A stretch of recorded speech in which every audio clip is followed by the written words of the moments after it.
जय Hind all of you, this is Yogendra. और आज के वीडियो में हम बात करेंगे, यदि आपने अभी तक इंग्लिश की प्रिपरेशन नहीं की है तो पूरी फरवरी यानी कि 28 दिन का पूरा प्लान करके हम किस प्रकार से अपनी तैयारी को पूरा कर सकते हैं और 90 मार्क्स से अधिक को अर्जित कर सकते हैं। यदि आप में से कोई चैनल पर नए हैं या अभी तक चैनल को सब्सक्राइब नहीं किया तो सबसे पहला काम चैनल को सब्सक्राइब करें। और यदि किसी की तैयारी बहुत अच्छी है तो अपना रिवीजन प्लान किस प्रकार से सेट कर सकते हैं कि उनने जो प्रिपरेशन की है उस प्रिपरेशन को पूरा एग्जाम तक बना करके रख सके। सफलता कोई शॉर्टकट नहीं होता, पढ़ना सभी को पड़ेगा, बिना पढ़े कुछ हो नहीं सकता। परंतु किस प्रकार अच्छी प्लान करके हम उनको पढ़ें, तो सबसे पहले तो अपने अंदर की शक्ति को पहचानो, क्योंकि जो होना है वो आपसे होना है। तैयारी पूरी आपको करनी है। दुनिया के किसी शिक्षक के पास जादू की छड़ी नहीं है कि वो छड़ी घुमाए और आपको याद हो जाए और आप अच्छे मार्क्स ले आए। तैयारी पूरी आपको करनी है। तो अभी तक कुछ भी नहीं किया तो अब से कमर कस ले, नहीं तो इसके बाद फिर आपके पास कोई समय नहीं बचता है। तो सबसे पहले हम सेक्शन डी से चीज को शुरू करते हैं।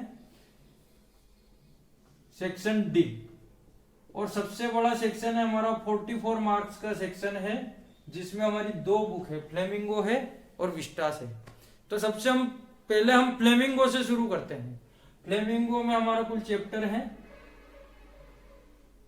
प्रोज वाले चैप्टर, प्रोज के जो चैप्टर हैं वो चैप्टर है पूरे 8 में से यदि आप पूरा चैप्टर पढ़ते हो इंपॉर्टेंट क्वेश्चन की ओर यदि आप नहीं जाते हो तो फिर आप 7 चैप्टर याद कर सकते हैं। 7 चैप्टर आपको पूरे पक्के याद करने पड़ेंगे। तो चैप्टर पूरे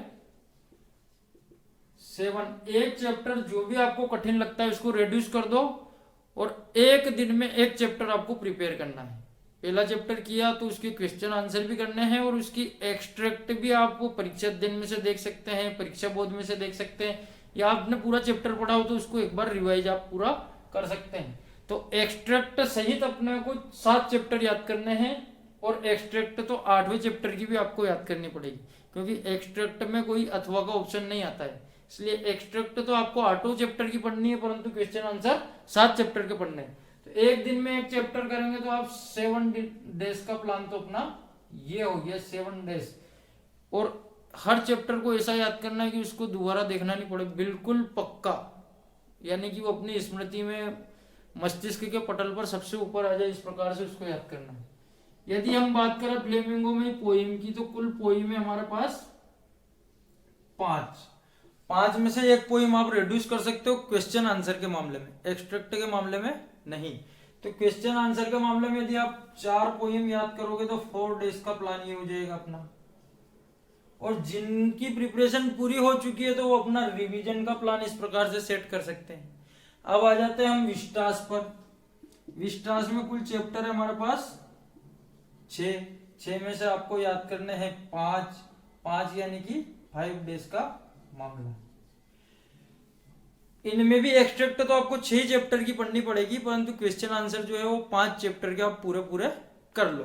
तो इस प्रकार से जो है हमारा 7, 4, 11 और 5 16 दिन का प्लान तो ये हो गया, 60 डेज, 16 दिन तक, यानी कि 1 फरवरी से 16 फरवरी तो हमारी यहां पर आ गई। अब हम सेक्शन ए पे चलते हैं। इसके पश्चात सेक्शन ए रहता है अपना 14 मार्क्स का। इसमें क्या आता है, पहला क्वेश्चन पैसेज। तो आप अधिकतम पैसेज पढ़ो, परीक्षा अध्ययन परीक्षा बोर्ड जितने पैसेज दे रखे हैं पूरा एक दिन का समय पैसेज को दो। किस प्रकार के प्रश्न आते हैं, क्या पैटर्न रहता है, किस प्रकार के वन वर्ड पूछता है, किस प्रकार से वो अपने को नाउन बनानी है, एडजेक्टिव बनानी है, एडवर्ब बनानी। 2-3 क्वेश्चन उसमें बहुत ज्यादा कठिन होते हैं, उन कठिन स्तर के क्वेश्चन को अपने को ड्रिल करना है। तो एक दिन हो गया हमारा पैसेज का 1 डेज। फिर इसके बाद नेक्स्ट क्वेश्चन आता है वो है नोट मेकिंग। नोट मेकिंग इस प्रकार का टॉपिक है जो सीधा हमको एग्जाम में ही जाना है, वहीं पर लिख करके आना है और सीधे हमारे 4 नंबर है ये जो पेपर में बिखरे पड़े हैं, इनको समेटना कैसा है। इसलिए नोट मेकिंग को भी एक दिन का हम पूरा समय दे, किस प्रकार से अच्छे नोट्स अपने को बनाना चाहिए, किस प्रकार से जो जांचने वाला है, वैल्यूएशन करने वाला है, उसके ऊपर हमारा इंप्रेशन, लिखने का इंप्रेशन अधिक जाए तो हमको मार्क्स अच्छे मिलेंगे। यानी कि कुछ चीजें हम अच्छी लिखेंगे तो फिर जो जांचने वाला तो उसका पेन गति पकड़ लेता है, और जब पेन गति पकड़ लेता है तो ई और ए की मिस्टेक्स दिखना बंद हो जाती है। इसलिए अपने को हमेशा ये ध्यान रखना है कि जो जांचने वाला है उसके पेन को गति हम किस प्रकार से पकड़ें। तो जो चीजें अपनी सबसे अच्छा प्रिपेयर है उनको सबसे पहले लिखे। बहुत से छात्रों ने पूछा भी था कि हमको आंसर कहाँ से लिखना शुरू करना चाहिए। तो जिस चीज पर आप सबसे ज्यादा कॉन्फिडेंट है कि ये मेरे को सबसे बेहतर याद है, सबसे अच्छी याद है, वहां से आप लिखना शुरू करो। सेक्शन ए और सेक्शन डी मिलाकर के हो गया हमारा 18 डेज का प्लान। अब हम बात कर लेते हैं सेक्शन बी की, जो 12 मार्क्स का रहने वाला है। इसमें एक दिन हम पढ़ेंगे शॉर्ट कंपोजिशन। शॉर्ट कंपोजिशन, यदि आपको किसी भी चीज में पढ़ने में दिक्कत है, section A B C D, D में तो मैंने इंपोर्टेंट दे रखे हैं, यदि आप पूरा चैप्टर पढ़ते हैं तो फिर उनको देखने की आवश्यकता है। पर सेक्शन बी की यदि बात करें तो शॉर्ट कंपोजिशन, इसमें आता है एक नोटिस।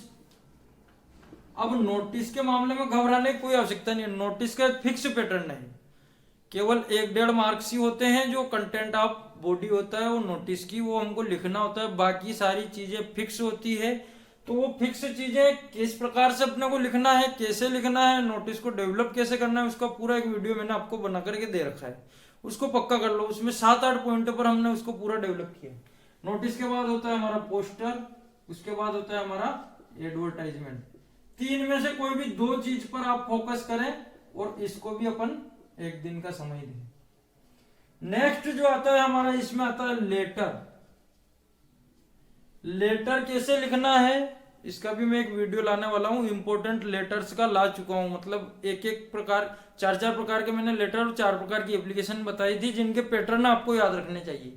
पैटर्न याद रहेगा तो क्वेश्चन जैसा भी रहेगा आप उसमें कंटेंट बदल सकते हो और इसमें भी पूरे मार्क्स आपके आ सकते हैं। ये भी 1 डेज प्लान। इसके बाद हमारे पास है लॉन्ग कंपोजिशन। लॉन्ग कंपोजिशन में जो चीजें आने वाली है वो 5 चीजें आने वाली है। नंबर 1 आर्टिकल, डिबेट, स्पीच, और इसके बाद होगी अपना रिपोर्ट, और लास्ट वन होगी हमारी डिबेट, स्पीच, पैराग्राफ। ठीक, इसमें सर्वाधिक चीजें जो पूछी जाती है वो आर्टिकल पूछी जाती है या रिपोर्ट पूछी जाती है। दोनों चीजें सेम है। आपने इंपोर्टेंस ऑफ ट्रीज पर आर्टिकल याद किया और उसने पूछ लिया इंपोर्टेंस ऑफ ट्रीज पर एक पैराग्राफ लिखो, पेड़ों का हमारे जीवन में क्या महत्व है इस पर एक स्पीच लिखो। तो आप कोई भी एक चीज प्रिपेयर कर रहे हो तो उसके पैरेलल दूसरी चीजें, तीसरी चीज आपके स्वतः प्रिपेयर हो रही है। तो इसको भी हम समय जो देंगे वो 1 डे का देंगे, और लेटर को भी हम समय जो देंगे वो 1 डे का देंगे। 3 डेज ये हमारे यहाँ पर हो गए। 18 डेज प्लस 3 डेज 21 डेज। अब बचा सेक्शन सी। सेक्शन सी जो है वो ग्रामर का है, उसके फिल इन द ब्लैंक्स, उसके डू इट डायरेक्टेड पिछले 4-5 वर्षों के पेपर के आधार पर मैंने बना रखे हैं, और उसके पश्चात भी आप परीक्षा अध्ययन में देख सकते हैं। पिछले पेपर का जितना अध्ययन कर सकते हो उतना करो। इसको भी अपने को 4 डेज का समय देना चाहिए। टोटल हो गया हमारे 25 डेज, और फरवरी के 3 दिन और बचते हैं हमारे। 28 दिन की फरवरी है, 3 दिन वो बचते हैं, तो ये 3 दिन हम देंगे रिवीजन को, यानी कि जितना हमने याद किया उसको फिर से अपने मस्तिष्क में स्थायी करने का काम हम करेंगे। तो इस प्रकार से 28 डेज की आप एक प्लान, एक स्ट्रेटेजी इंग्लिश की सेट कर सकते हैं। इसी प्रकार से ब्लूप्रिंट का एनालिसिस करके आप अन्य सब्जेक्ट की भी सेट कर सकते हैं। इस प्रकार से यदि आप प्रिपेयर करोगे तो निश्चित रूप से आप बहुत अच्छे मार्क्स लेकर के आओगे। सभी को मेरा बेस्ट ऑफ लक। धन्यवाद। जय हिंद।